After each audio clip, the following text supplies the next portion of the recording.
pikiran pandangan Bu Dokter sebelum mengenal Islam dan sekarang telah menjadi seorang muslimah itu bedanya apa sih yang paling berasa itu? Dulu tuh pandangan terhadap kaum muslimin, kaum muslim, agama Islam, termasuk konsep ketuhanannya, pengajarannya, peribadatannya, dan perilaku umatnya tentunya ya.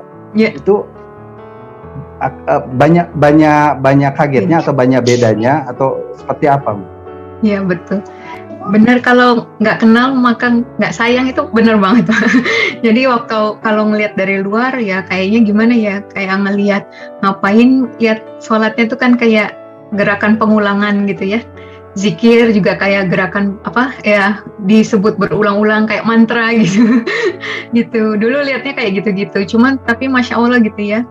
Makin saya mempelajari manfaat gerakan sholat gitu ya, di luar dari keutamaan ya, dari manfaat secara kesehatan ya, sesuai dengan ilmu saya itu amazed banget gitu, makin terkagum-kagum gitu juga. Dulu juga pandangan terhadap Rasulullah gitu ya, kenapa sih orang Islam harus kayak menghidupkan sunnah Rasul gitu kan. Terus kan katanya beliau hanya manusia juga gitu, kok kayak sampai semuanya diikutin gitu ya. Tapi ternyata Masya Allah gitu, makin kesini ya pribadi sosok yang apa ya, yang kita rindukan, yang kita cintai ya betul Rasulullah gitu. Dan memang buktinya kita mencintai beliau ya dengan tadi kita berusaha menghidupkan sunnah-sunnah Rasul itu. Antara lain itu. Kemudian apa ya, ya tadi dikira mungkin kayaknya kesannya kayak rusuh banget gitu ya kalau ngeliat gitu, apalagi dulu saya tahu ada segala macam lah gitu, bentuk protes, demo dan sebagainya gitu, tapi ternyata justru ajaran Islam sendiri adalah rahmatan lil alamin gitu kan. Terus ya hal-hal seperti itu sih yang ternyata tuh beda banget sama image Islam yang saya ketahui dulu gitu dibandingkan sekarang.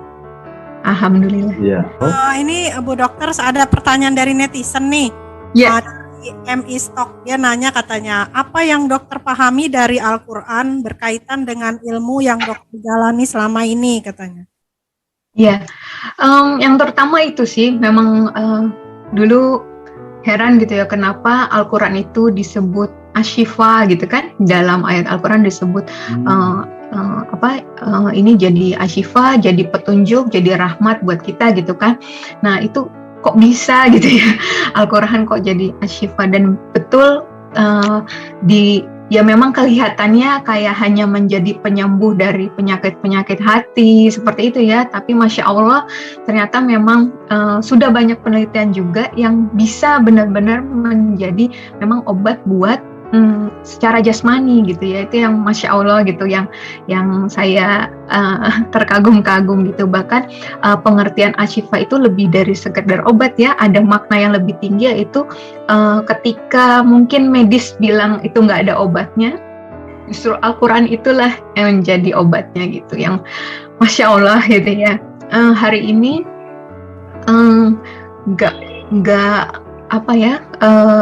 saya itu orang yang jarang jarang sekali minum kayak vitamin gitu ya, atau obat gitu yang kalau nggak terpaksa banget gitu ya. Padahal saya dokter gitu ya, tapi memang saya sendiri itu kalau nggak terpaksa banget nggak minum gitu. Termasuk kalau orang kemarin ngebooster imunnya dengan berbagai obat, dengan berbagai vitamin gitu ya untuk mencegah COVID.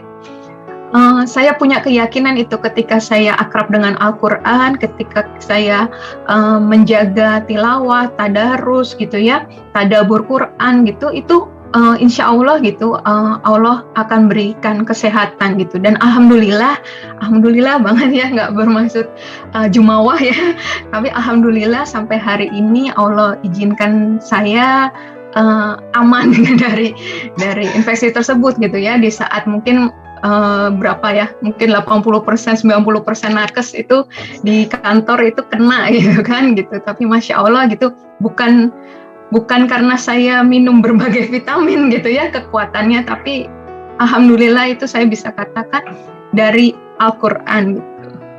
sudah terbukti gitu buat saya sendiri, saya pribadi. Terus ada pertanyaan kedua nih Bu Dokter dari netizen, dari Mbak Ani Juniastuti, katanya Oh iya, kenal.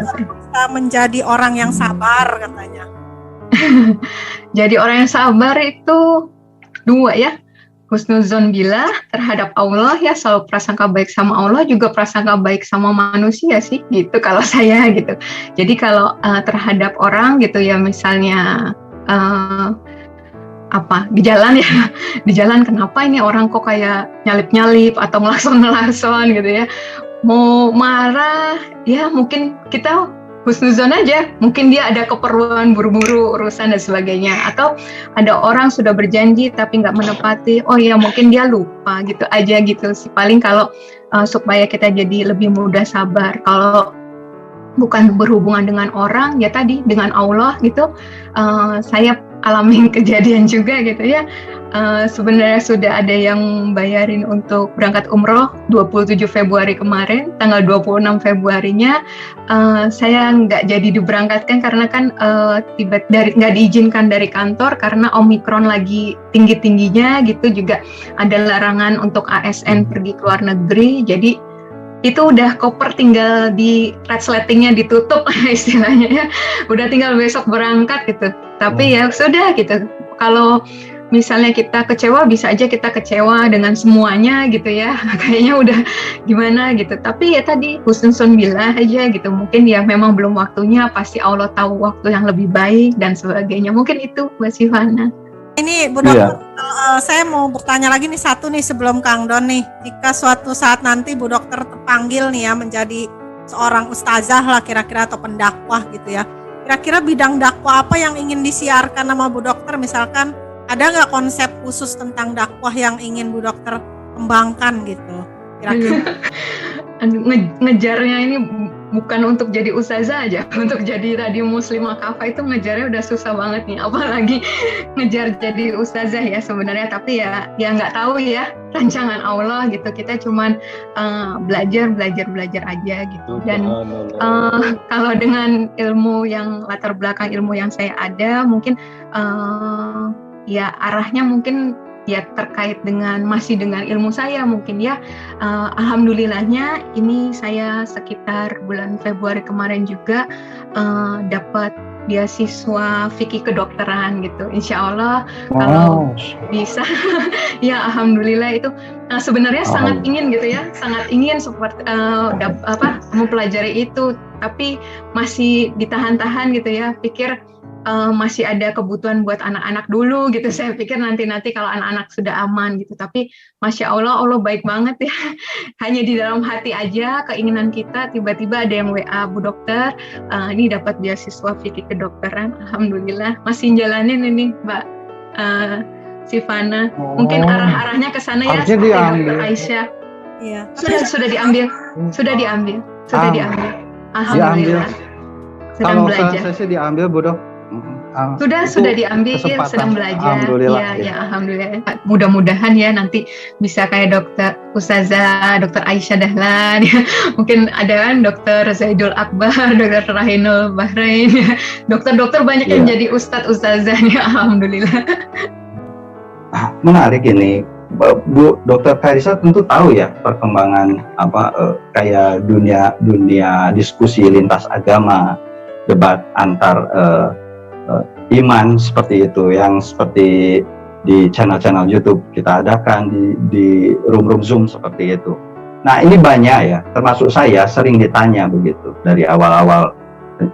Teman-teman tahu bahwa saya itu tidak lahir dari kalangan keluarga Muslim begitu.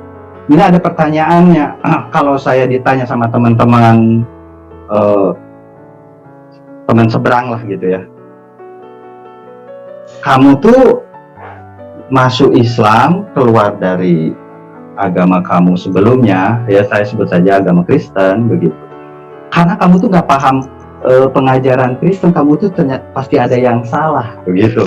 Kalau kamu benar pemahamannya, kamu pasti nggak bakal memilih Islam deh. Nah, kalau pertanyaan itu ditanyakan sama Bu Dokter